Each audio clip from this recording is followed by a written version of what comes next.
Hey guys, and welcome to another episode of Let's Max Warframe, where today we're going to be carrying on the soma theme and taking a look at the new crit based soma themed melee weapons, the Dual Raza.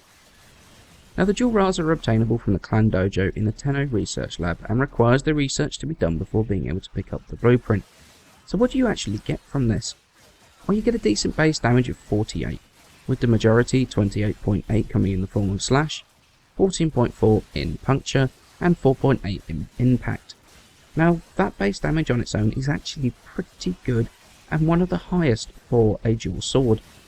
But when you couple that with a 20% critical chance and a great 300% multiplier, it makes it absolutely ideal for having a crit-based berserker build. But quite frankly, that's where the good points of the weapon really ends. It's a good job that the crit chance is good enough for a berserker build, because with an attack speed of just 0.9, it's far from being the fastest melee weapon in the world. Also, with a status chance of just 5%, there is absolutely no chance of making a status build work on it. Although since you have that choice between full elemental and a full crit build, it's not exactly the worst thing. The worst thing about this weapon, quite frankly, is the absolutely ridiculous stamina cost of 12 stamina per swing.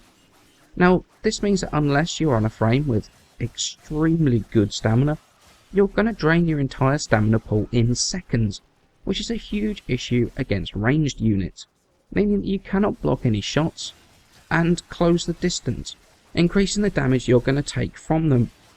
Now, this isn't enough to make the weapon unusable, but to be fair, it's absolutely less than desirable.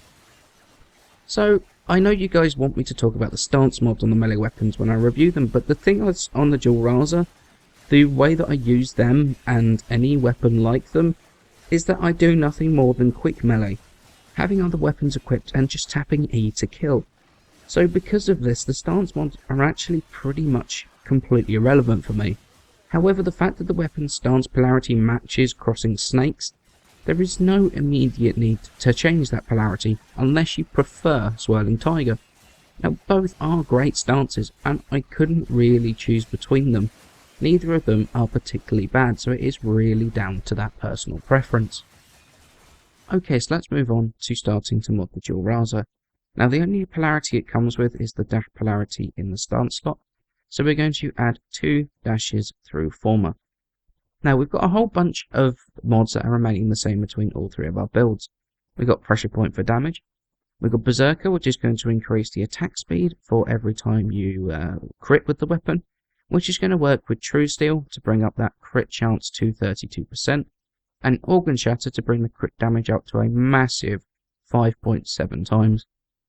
We're also going to add Life Strike in here, which is just for that quick boost of health if you really need it. As I said before, I usually just tap E rather than actually equip the weapon, but this is more if I really need that health at that one point. I will equip these, channel for a couple of hits, and then put them away again. So for Grenier, the best 3 elemental combo to go for is Viral and Heat. So we're going to go with Fever Strike and Northwind, which is going to bring up that viral damage, and Molten Impact for that heat. For the Corpus, we're going with Shocking Touch and Northwind to bring out Magnetic, and Fever Strike for the Toxin damage.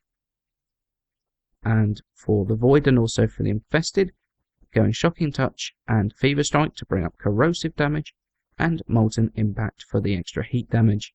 Now if you're running the Corrosive Projection builds in the Void, then this first build is going to be the one that you're going to go for that Void build.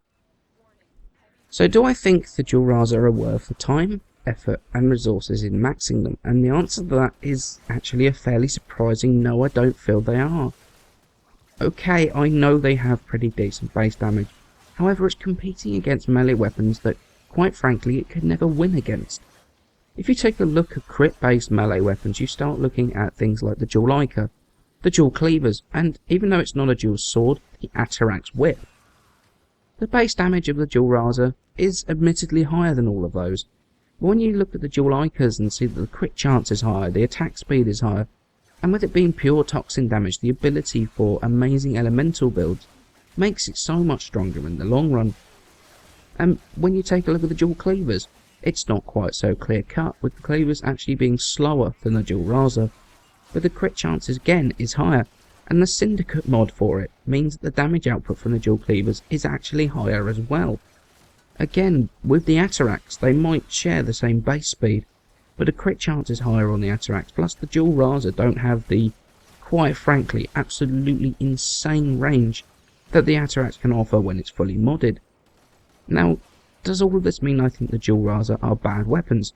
No, quite frankly they're not bad in any sense of the word. However, it's in a competition with a whole bunch of other weapons that do a very similar role, but sadly, it just falls short in comparison to the others.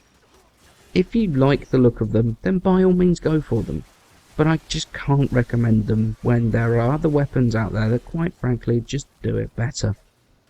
As always guys, many thanks for watching. Please remember to leave a like and subscribe, it helps me out a ton, and I shall see you in the next episode.